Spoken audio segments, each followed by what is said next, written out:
Bismillahirrahmanirrahim. Assalamualaikum warahmatullahi wabarakatuh. Perkenalkan, saya Ryan Valentino dengan NPM 220010006. Di mana di sini saya akan melakukan video skill lab, yaitu assessment, classification, and documentary of injury.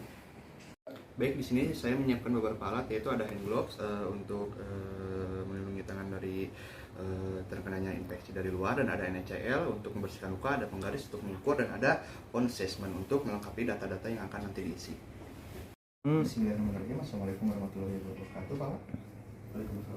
Selamat siang, perkenalkan saya dengan Dr. Ryan Valentino yang jaga di klinik Kajedan pada siang hari ini, ya, Pak. Dan sebelumnya di sini izin untuk mencocokkan data Bapak terlebih dahulu, ya, Pak. Untuk usianya Bapak, apakah benar Bapak berusia 20 tahun? Oh, benar. Baik, benar, ya. Untuk jenis kelaminnya laki-laki, ya, Pak. Dan untuk alamatnya di Jalan Kenangan, Gang Buntu, Bandung. Apakah benar, Pak? Benar.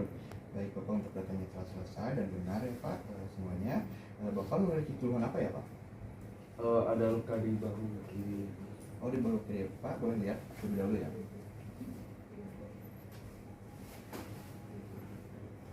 Baik, Bapak. Mungkin Bapak selanjutnya di sini saya akan melakukan beberapa tahapan, ya, Pak, di mana akan memeriksa lebih lanjut untuk luka Bapak. Apakah diizinkan, Pak? Izinkan.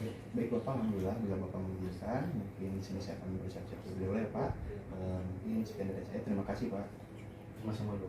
Baik, Pak, di sini saya meminta izin untuk melakukan pemeriksaan. Sebelum melakukan pemeriksaan, izinkan saya untuk melakukan dokumentasi terlebih dahulu, ya, Pak. Apakah diizinkan? Baik, Pak.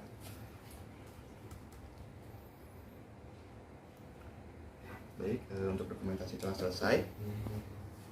Untuk selanjutnya,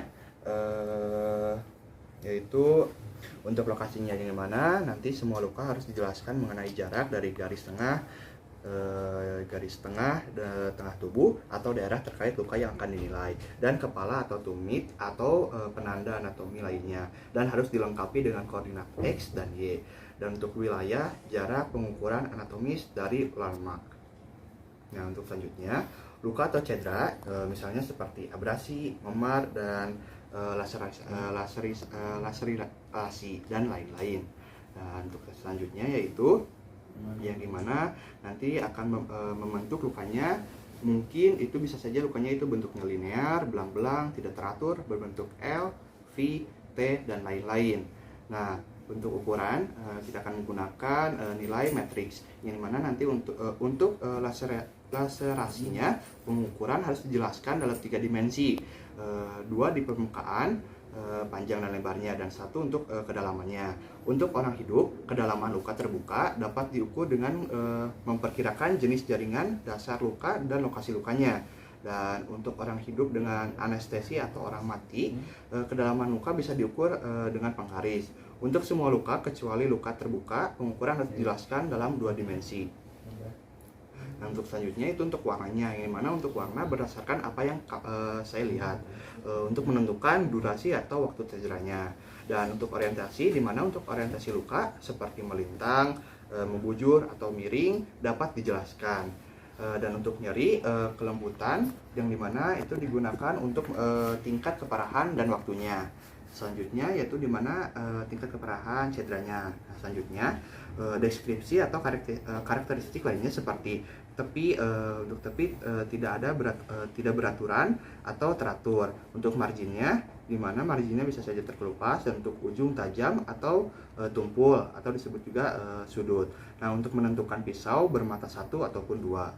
Selanjutnya yang dimana nanti akan menjebatani pembuluh, saraf, dan jaringan ikat terlihat ke dalam luka. Nah, nanti akan ada bukti jejak, di mana bukti yang ditemukan pada luka seperti bekas tembakan ataupun noda. Untuk kesimpulannya yaitu di mana jenis cedera dan penyebab, misalnya seperti gaya tumpul, gaya tajam, tebasan, panas, baik pun itu listrik. Nah, untuk selanjutnya itu tidak disebabkan oleh instrumen benda atau diterapkan dengan ujung tombak. Untuk lesi primer, di mana terdapat abrasi, memar, laserasi, fraktur, dan apulsi.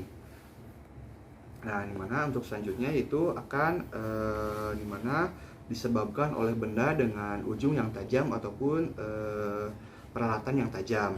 Nah, untuk abrasi, di mana untuk abrasi adalah cedera superficial yang melibatkan umumnya seperti lapisan luar kulit atau permukaan mukosa. Jenis abrasi khusus termasuk goresan, abrasi itu termasuk abrasi linear, lecet-lecet itu disebut sikat, dan lecet titik atau gouge. Nah, untuk selanjutnya itu luka akibat keluarnya darah ke dalam jaringan setelah pecahnya pembuluh darah akibat benda tumpul, di mana nanti akan ada memar berpola tunggal dapat menunjukkan sifat benda yang terkena dampak yang seperti tram line, tanda ban, dan lain-lain.